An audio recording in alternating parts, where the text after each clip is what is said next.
আসসালামু আলাইকুম ওয়া রাহমাতুল্লাহি ওয়া বারাকাতুহু।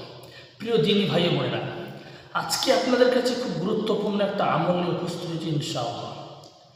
প্রিয় দিনদার ভাই বোনেরা, আমলটা হচ্ছে আপনাকে যদি কোনো ব্যক্তি জাদু করে ধ্বংস করেছে, ওই জাদুটা ওর দিকে কীভাবে আপনি ঘুরিয়ে দেবেন। এত ক্ষমতাশীল এবং এত শক্তিশালী কোরআন থেকে আমলটা আপনাকে দেবো ইনশাআল্লাহ। প্রিয় দিনী ভাই বোনেরা, আমলটা সম্পূর্ণ শেখার জন্য আমার এই সম্পূর্ণ ভিডিওটা কিন্তু আপনাকে দেখতে হবে।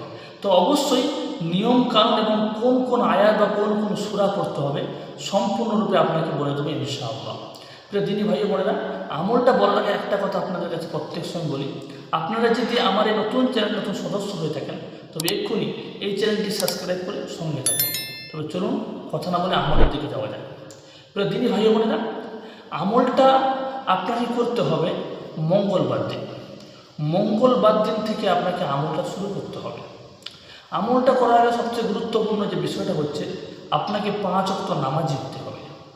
আপনাকে 5 ওয়াক্ত নামাজি হতে হবে, কারণ কোরআন থেকে তারাই শিক্ষা পায় যারা মুমিনে মুত্তাকিন হয়, আর নামাজি ব্যক্তি অবশ্যই তারা মুত্তাকিন।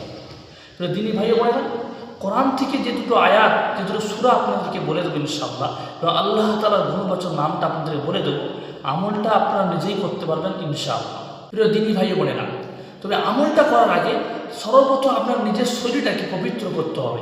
পবিত্র করার পর আপনাকে মাগরিবের নামাজ পড়তে হবে।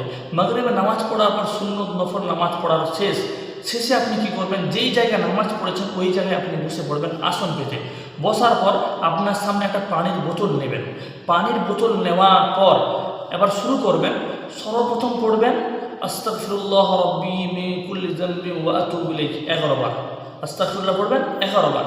এটাও না পড়লে আস্তাগফিরুল্লাহ 11 বার পড়লেও হবে। তারপরে কি কাজটা করবেন, দরুদে ইব্রাহিম, যেটা আমরা নামাজের মধ্যে পড়ি, এই দরুদ শরীফটা আপনি 11 বার পড়বেন।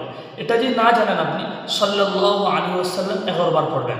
পড়া শেষ যে সূরা আপনাদেরকে দেব, এই সূরার দ্বারা আপনি জাদুকে ধ্বংস করতে পারবেন ইনশাআল্লাহ।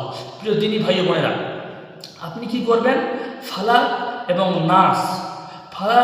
নাস এই দুটো সূরার দ্বারা আপনার জাদু ধ্বংস হবে, তথা যে জাদু করে সেও ক্ষতিগ্রস্ত করবে ইনশাআল্লাহ, আল্লাহ যদি চায়।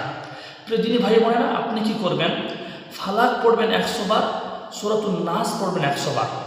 100 বার করে যেভাবে পড়বেন আপনি প্রথম পড়বেন বিসমিল্লাহির রহমানির রহিম, কুল আউযু বিরাব্বিল ফালাক মিন শাররি মা খালাক ওয়া মিন শাররি গাসিকিন ইযা ওয়াকাব ওয়া মিন শাররিন নাফাসাতি ফিল উকাদ ওয়া মিন শাররি হাসিদিন ইযা হাসাদ। নিজের শরীরে দম করবেন, পরে পানি বোতলে দম করবেন। হয়ে গেল। আবার বলবেন বিসমিল্লাহির রহমানির রহিম, কুল আউযু বিরাব্বিন নাস মালিকিন নাস ইলাহিন নাস মিন শাররিল ওয়াসওয়াসিল খান্নাস আল্লাযী ইউওয়াসবিসু ফি সুদুরিন নাস মিনাল জিন্নাতি ওয়ান নাস। শরীরে দম করবেন, আবার ওই পানির মধ্যে দম করবেন। এইরকমভাবে 100 বার করে আপনি ফালাক এবং নাস আপনি পড়বেন, পানির মধ্যে দম করবেন, নিজের শরীরে দম করবেন।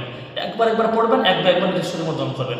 এইরকমভাবে সম্পূর্ণ 100 বার আপনি পড়বেন। পড়া শেষে আবার দরুদে ইব্রাহিম আপনি 1 বার পড়বেন। পড়ার পর আল্লাহর কাছে 2 হাত তুলে চাইবেন। ইনশাআল্লাহ আমি আল্লাহর সর্বোচ্চ আশাবাদী, এত ক্ষমতাশীল ফালাক নাস দিয়ে নবী সাল্লাল্লাহু আলাইহি ওয়াসাল্লামের জাদু নষ্ট করা হয়েছে। ফালাক নাস এত পাওয়ারফুল, জাদু নষ্ট করার জন্য আপনাদেরকে বলে বোঝাতে পারবো না। এই জন্য প্রিয় দিনী ভাই বোনেরা, আপনার সম্পূর্ণ বিশ্বাস এবং আস্থা রেখে এই আমলটা করুন। যদি নিজের উপরে জাদু থাকে সেটা ধ্বংস হয়ে যাবে ইনশাআল্লাহ, এবং আল্লাহর কাছে চাইবেন ইনশাআল্লাহ যে জাদু করেছে ও ক্ষতিগ্রস্ত পড়বে। দিনী ভাই বোনেরা, সম্পূর্ণ বিশ্বাস এবং আস্থা রেখে এই আমলটা করুন, ইনশাআল্লাহ ফলাফল পাবেন।